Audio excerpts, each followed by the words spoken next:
Yo me voy a concentrar ahora en esta segunda acción de desarrollo de capacidades en educación superior. Se llama así desde hace muchos años. Algunos recordaréis, los que llevéis aquí mucho tiempo, el programa Tempus, que focalizaba su acción en la mejora de sistemas educativos de terceros países. Estamos hablando de exportación del conocimiento, las buenas prácticas de las instituciones de la Unión Europea hacia terceros países. Nosotros hemos participado en el pasado en muchísimos proyectos de este tipo, en muchas áreas geográficas del mundo. Hemos sido bastante activos en el Magreb, también en Balcanes Occidentales y también en Latinoamérica. Pero bueno, está abierto, ya os digo, a todas las regiones. Luego veremos cómo se estructura un poco el presupuesto repartido entre regiones, pero tenemos que tener muy claro que estos son proyectos dirigidos a mejorar, o sea, a exportar este conocimiento de estas buenas prácticas europeas a terceros países. Esto premisa básica de capacity building. Se financian proyectos también en educación superior, pero también en educación y formación profesional, juventud y deporte. Y las universidades pueden ser actores en todas ellas, siempre que, bueno, todas ellas. Deporte, en nuestro caso, pues a lo mejor a través de nuestra Facultad de Ciencias de la Actividad Física y el Deporte, pero bueno, en el resto también hay que tener esto presente. Bien, está focalizado en suplir esas necesidades de terceros países no asociados al programa Erasmus. Y en estos proyectos, lo principal, para justificar la pertinencia de nuestro proyecto, la relevancia, hay que justificar muy claramente por qué existe esa necesidad en ese país o en ese entorno en el que nos vamos a focalizar. Y es muy habitual que decaigan los proyectos por una escasa justificación de la relevancia. Cuando uno dice que existe un problema en un lugar concreto, tiene que ser capaz de probarlo a través de estudios, encuestas, datos. Hoy en día la competencia es muy importante, con lo cual cuando uno afirma en un proyecto que existe un problema en un lugar determinado, tiene que justificarlo con soporte documental suficiente. En el pasado se aprobaban proyectos en el que la acción 1 del proyecto era hacer un estudio de la problemática en destino. Esto se acabó porque ya, todos vuestros competidores van a llegar a la Unión Europea diciendo existe este problema en este lugar y porque lo dice la UNESCO, aquí en este documento, o sea, hay que documentarlo muy claramente. Hay que centrarse en estas prioridades de estos terceros países, porque muchos de estos proyectos surgen también con, pues, de paso que enseña, que hacemos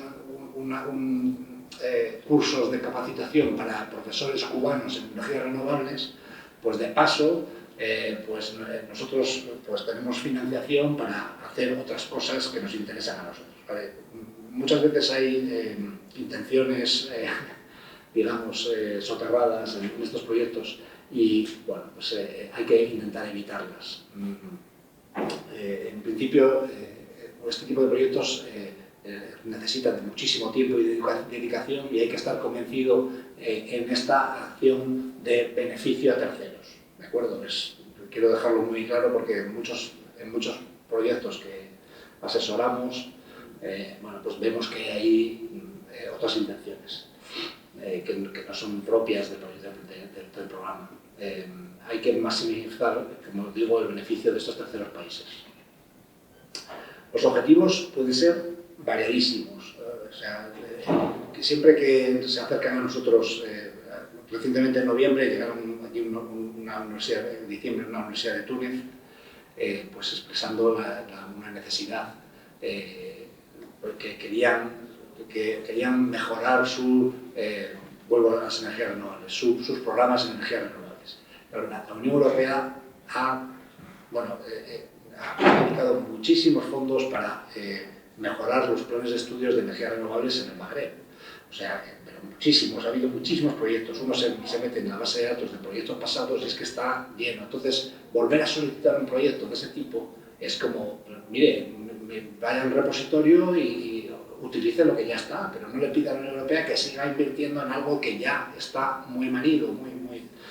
Entonces, cuando identificamos un problema, también tenemos que ir a ver qué ha hecho la Unión Europea para subvertir esa situación en ese país concreto. Es muy importante, y decirlo en la relevancia. Mira, y además es que ha habido un déficit, o sea, esto es un problema que no se ha abordado todavía por las instituciones públicas. Entonces, aquí hablamos de impacto social, accesibilidad, innovación, gobernanza. Cabe cualquier tipo de mejora en educación superior, transferencia de buenas prácticas, desarrollos curriculares, cualquier cosa. Cabe en capacity building, siempre que se pueda justificar la existencia del problema. Esto sale de la guía, ¿vale? Objetivos, pues mejorar la calidad de la educación, mejorar las competencias de los estudiantes, también de los docentes y del personal de administración. Promover la educación inclusiva, igualdad, equidad. Aquí están metiendo continuamente la Unión Europea sus principios horizontales y esto tiene que estar grabado en el ADN del solicitante del proyecto. A ver, aquí le meto, aquí en esta acción le voy a colocar una idea al evaluador de cómo yo voy a contribuir a esta prioridad, etc.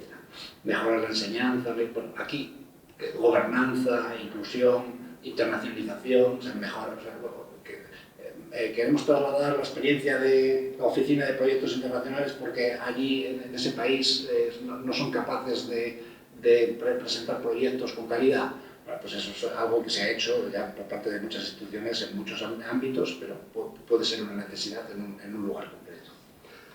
Y con esto quiero decir que la imaginación al poder pero lo ideal es que los terceros países lleguen a nosotros con una solicitud concreta de una necesidad muy básica y que aquí hayan visto que nosotros tenemos ese problema solucionado. Y es la mejor manera de comenzar un proyecto de desarrollo de capacidades. Sigue los objetivos, modernizar sistemas, formación del profesorado, cooperación institucional, bla, bla, bla. Bueno, no nos vamos a extender, creo que la idea está bien trasladada. Existen distintos tipos de proyectos. Hay proyectos que se focalizan en un país único. Son los proyectos nacionales. Y ahí pues, hay unos requisitos de un número mínimo de instituciones de enseñanza superior, etc. También puede haber proyectos plurinacionales que son aquellos que dentro de una misma región incluyen a más de un país. Y luego hay proyectos plurinacionales, pero incluyendo diferentes regiones. Estos son más difíciles de justificar, porque ahora cómo se justifica una relación con el Caribe y Pacífico y Asia, en fin, bueno, pues si somos capaces de justificar por qué es interesante, probablemente pues, por el conocimiento de esas instituciones. En fin, hay que pensar siempre en ese concepto de transferencia. O sea, la Unión Europea está enviando a Asia, en este caso concreto, a Asia y Caribe, un conocimiento. ¿Existe la necesidad en los dos destinos? Porque muchas veces se aporta a una región, una tercera región, sobre pretexto de que en esa región ya tienen grandes avances en el ámbito, pero entonces estamos desviando el foco, porque los terceros países tienen que ser receptores del beneficio. Cuidado con estos proyectos plurinacionales. Creo que es más inteligente o más práctico dirigirlo a un país concreto o a varios países de una región concreta. Bien, hay ciertas novedades sobre el desarrollo de capacidades, no vamos a profundizar, porque realmente si uno está interesado en este tipo de proyecto hay que leerse con atención la guía actual. De nuevo vuelven a las prioridades, pero en Capacity Building la Unión Europea aquí aprovecha para establecer prioridades por país o prioridades por región, y hay que, inexorablemente, hay que ir y ver si nuestro proyecto se encuadra en esas prioridades o no, porque si ya de primeras no lo hace, tenemos pocas posibilidades de éxito. Bien, también la distribución de fondos es interesante conocer que el 90% del presupuesto de la acción va a ir a proyectos nacionales y regionales, y esos proyectos de que os hablaba, que tenían en cuenta en diferentes regiones, solamente tienen el 10% del presupuesto. Está tapando. Vale, y el África subsahariana, región del mundo donde la Unión Europea está dedicando muchísimos fondos, pues ningún país puede llevarse más del 8% del presupuesto para esa región. Bueno, son novedades de este año. Bueno, los requisitos de elegibilidad aquí son complicados, no son complicados, son muy necesarios de tener en cuenta con mucha atención. Nosotros fracasamos en una ocasión en un proyecto con Trinidad y Tobago porque nos juraban la Universidad de West Indies, creo que se llamaba, que eran la única institución de enseñanza superior de la isla. Y no era cierto. Presentamos un proyecto y entonces nos trabajamos todo el proyecto y resulta que había algunas instituciones que también se consideraban enseñanza superior y decayó el proyecto.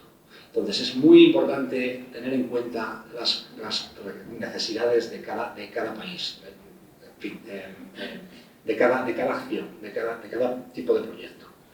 El solicitante puede ser cualquier institución de enseñanza superior,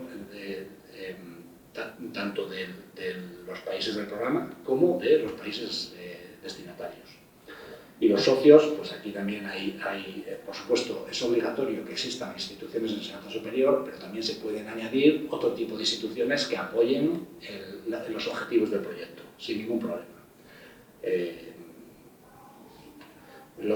También puedes incorporar socios asociados que no pueden disfrutar de presupuesto, pero si de alguna manera pueden apoyar las acciones del proyecto, pues también son bienvenidos. En los proyectos plurinacionales hay algunas más características, como por ejemplo que en los terceros países no asociados, pues cuando estamos hablando de más de un país, pues si hay un mínimo de 2 países, pues tiene que haber al menos 2 instituciones de enseñanza superior de cada uno de esos países, etcétera, etcétera. Hay que ir a la letra pequeña y tener muy claro que nuestro proyecto cumple con los requisitos de elegibilidad. En ocasiones también se considera que incorporar muchos más socios a un proyecto por encima del mínimo puede ser beneficioso. Yo he visto muchos proyectos aprobados con estrictamente el mínimo exigido. Una vez que uno cumple el mínimo, no le pueden a uno minorar la nota por ello, ¿de acuerdo? Entonces, sed prudentes a la hora de conformar vuestras redes y sobre todo elegir socios que conozcáis y con las que tengáis confianza, porque 3 años de colaboración, viajes continuos, justificación de fondos, bueno, pues da para conocer a muchas, bueno, pues, los niveles de trabajo y de responsabilidad de diferentes culturas, ¿de acuerdo? Y surgen multitud de problemas, de choques culturales, etc. Entonces, bueno, es un consorcio pequeño es siempre más manejable. En Capacity Building, en desarrollo de capacidades de la educación superior, hay 3, lo que llaman 3 niveles o 3 strands, 3 niveles de financiación que también influyen en el objetivo. El stand 1, con financiaciones de 200.000 a 400.000 euros para ese periodo entre 2 y 3 años, está dirigido a solicitantes menos experimentados. Esto es nuevo desde hace un par de años, porque aquí en Europa hay verdaderos expertos en obtener proyectos de desarrollo de capacidades.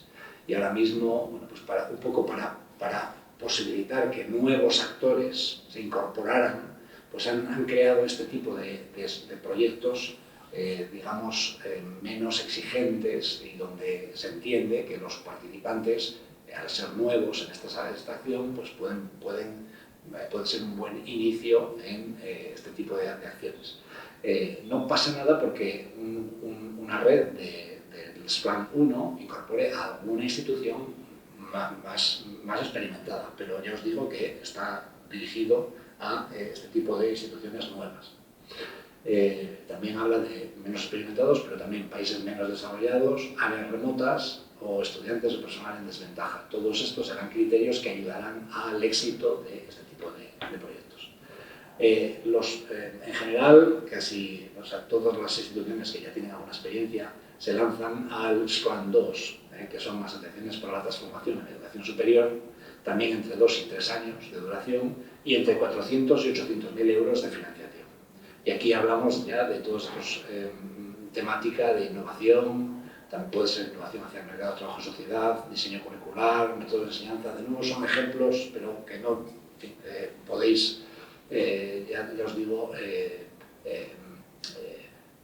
siempre que cumplan con las prioridades regionales, pues vuestra iniciativa seguro que será bienvenida. Y está luego el stand 3 de proyectos de reforma estructural. Aquí hablamos de proyectos de entre 3 y 4 años y de entre 600.000 y 1.000.000 de euros. Requieren la cooperación obligatoria con autoridades de enseñanza superior, ministerios, en fin, o como quiera que sea la estructura administrativa de gestión de la educación superior en el país objetivo, para su promoción, para mejorar capacidades, para modernizar, en fin, los objetivos son la mejora del sistema. Nosotros hemos participado en proyectos de este tipo. La colaboración con instituciones de enseñanza superior, con administraciones de enseñanza superior también es complicada, pero también en fin, nos ha aportado visiones muy diferenciadas y interesantes de lo que son las universidades como actores en el cambio, en el cambio social, ¿no? Bien, existen las prioridades generales que ya hemos visto, las de la derecha, pero las de la izquierda estamos hablando de prioridades regionales o transversales. Estamos hablando de que en función de los países que participen en el proyecto se definen prioridades regionales o transversales, y nuestro proyecto tiene que demostrar en qué medida se abordan estas prioridades. Y existe una lista detallada que no vamos a mostraros porque sería eterno, pero os queremos mostrar las regiones. ¿En qué regiones está estructurado los proyectos de desarrollo de capacidades? Y hablamos de Balcanes occidentales, la vecindad del este, bueno, no sé si lo leéis, pero bueno, Balcanes occidentales, Albania, Bosnia, Herzegovina, Kosovo y Montenegro, en fin, está Asia con un montón de países, Asia Central, el Middle East, Pacífico, África subsahariana con un montón de países poco explorados, Latinoamérica y Caribe. Este es un cuadro muy interesante porque lo mostró la Comisión Europea en una sesión informativa de las que os hablaba antes, de la que hemos presenciado. Establece la distribución del presupuesto para desarrollo de capacidades para este año en relación a las diferentes regiones y en relación a las diferentes strands, no sé cómo traducir strand al castellano, es bueno, iniciativa, ¿no? O acción.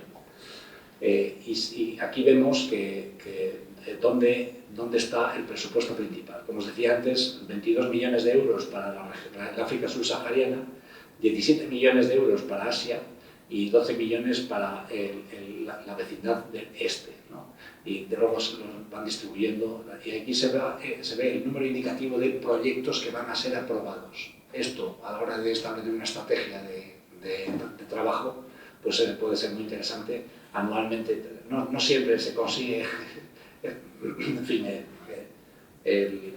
porque esto lo difundieron ya en el mes de diciembre, o sea, hace muy recientemente. Y bueno, siempre es interesante por saber por dónde van a ir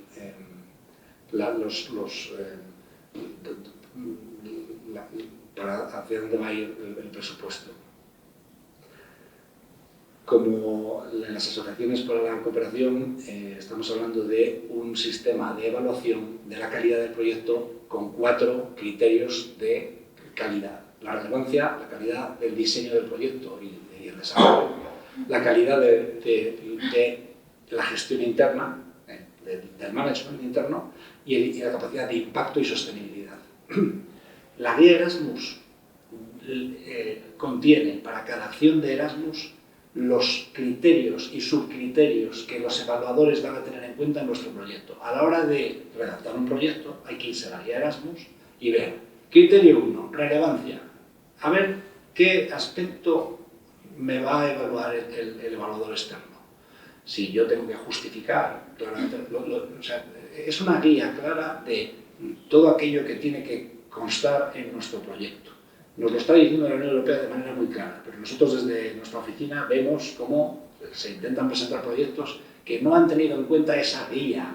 Es una guía que punto a punto hay que ir respondiendo en el proyecto, tanto en relevancia como en calidad del diseño. Hay que decir por qué somos la mejor red para subvertir el problema que hemos identificado. Hay que explicar por qué el socio 1, qué valores, qué activos tiene y en qué se compromete a hacer. El socio 2, el socio 3 hay que irlo explicando uno a uno. No puede haber socios que estén ahí pues combinados de piedra y que no esté perfectamente justificado y radiografiado su capacidad de mejorar o de apoyar el proyecto. Y esto es un consejo transversal para todas las acciones de Erasmus. No vamos a profundizar más porque el proceso de evaluación es bastante... Una vez que los evaluadores externos te dan la puntuación a tu proyecto, luego pasan los proyectos aprobados a las delegaciones de la Unión Europea en los terceros países y hay una segunda valorización o digamos, orden de proyectos en virtud de las prioridades de ese país, ¿no?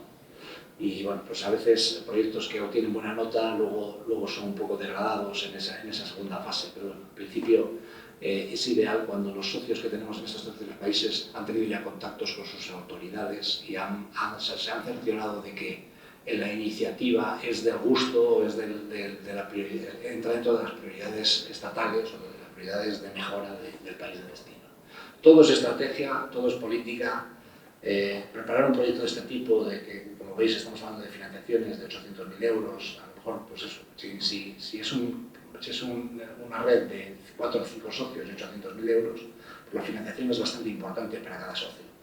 Y bueno, pues es muy importante también en la preparación esa búsqueda del apoyo de los agentes externos que también van a ser parte en el proceso de selección. Aquí hay un plazo límite bastante cercano. Conocemos que hay alguna iniciativa ya en la Universidad de León para presentar este año. Bueno, pero en todo caso son proyectos de preparación a bastante largo plazo. Y hemos tenido, pues, bueno, traemos aquí algunos ejemplos de proyectos que se han desarrollado en la Universidad de León, pues eso, competencias para el profesorado en Albania, capacidades de emprendedurismo también para Albania, energías renovables en Cuba, geodesia y geoinformática en Jordania, bueno, etcétera. Con esto queremos decir que en la Universidad de León hay experiencia y conocimiento de qué se trata y que bueno, desde la oficina podemos apoyar cualquier iniciativa en este sentido.